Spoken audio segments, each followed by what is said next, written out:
YCP విడుదల చేసిన మూడో జాబితాలో కొందరికి స్థానం దక్కింది. దాంట్లో మరికొందరు స్థానం దక్కలేదు. కొన్ని స్థానాల్లో ఎమ్మెల్యేలను మార్చారు. కొందరు నాయకులు అసంతృప్తితో కూడా ఉన్నారు. ఇక టికెట్ కోల్పోయిన సిట్టింగ్ ఎమ్మెల్యేలకు భరోసా ఇచ్చే దిశగా పార్టీ అధినేత జగన్ ప్రయత్నాలు చేస్తున్నారు. మళ్ళీ ప్రభుత్వం ఏర్పడితే ప్రాధాన్యం ఉన్న పదవి ఇచ్చేలా ఏర్పాట్లు చేస్తున్నారని సమాచారం. అలాంటి వారిని బుజ్జగిస్తూనే వారి సేవలను ఎన్నికల్లో ఉపయోగించుకోవాలని ప్లాన్ చేస్తున్నారు.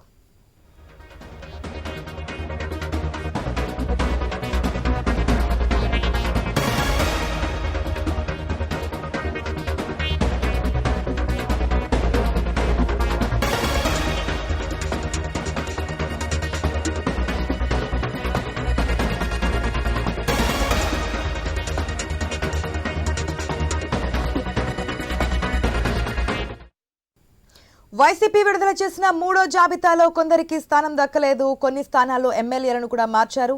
దీంతో కొందరు నాయకులు అసంతృప్తితో ఉన్నారు. టికెట్ కోల్పోయిన సిట్టింగ్ ఎమ్మెల్యేలకు భరోసా ఇచ్చే దిశగా పార్టీ అధినేత జగన్ ప్రయత్నాలు చేస్తున్నారు. మళ్లీ ప్రభుత్వం ఏర్పడితే ప్రాధాన్యం ఉన్న పదవి ఇచ్చేలా ఏర్పాట్లు చేస్తున్నారని సమాచారం.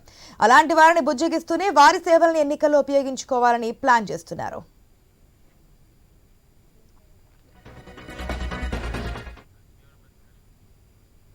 రైట్, నిన్న మనం చూస్తున్నాం వైసీపీ థర్డ్ లిస్ట్ ఎన్నికలకు రిలీజ్ అయితే అయింది.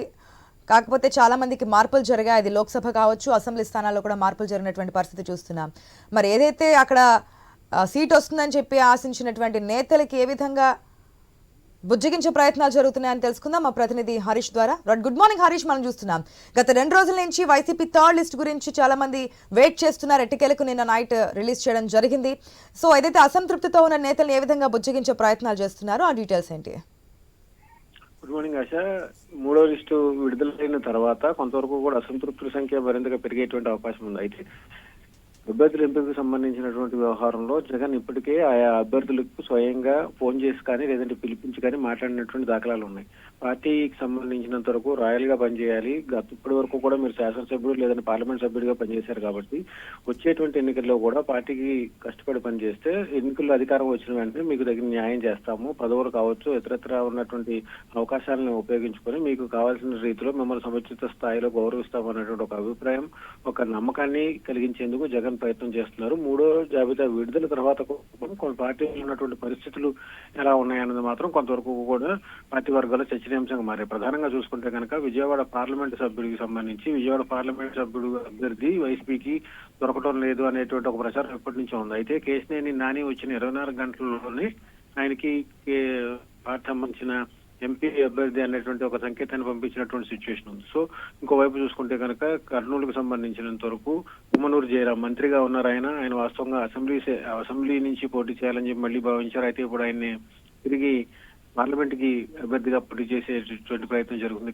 పెండర అదేవిధంగా పెనమలూరుకు సంబంధించినటువంటి రాజకీయం కూడా చూసుకుంటే కనుక బీసీ వర్గాల చుట్టూ రాజకీయం జరిగినటువంటి సిచ్యువేషన్ కనిపిస్తుంది. పెనమలూరులో ఉన్నటువంటి పాదసారథి అసంతృప్తికి గురవటం, మంత్రి పదవి రాలేదన్నట్టు అలకతో ఉండటం, ఆయన టీడీపీకి టచ్ లోకి వెళ్ళటం, ఆ సమాచారం అంతా అధినేత జగన్ కు చేరటం.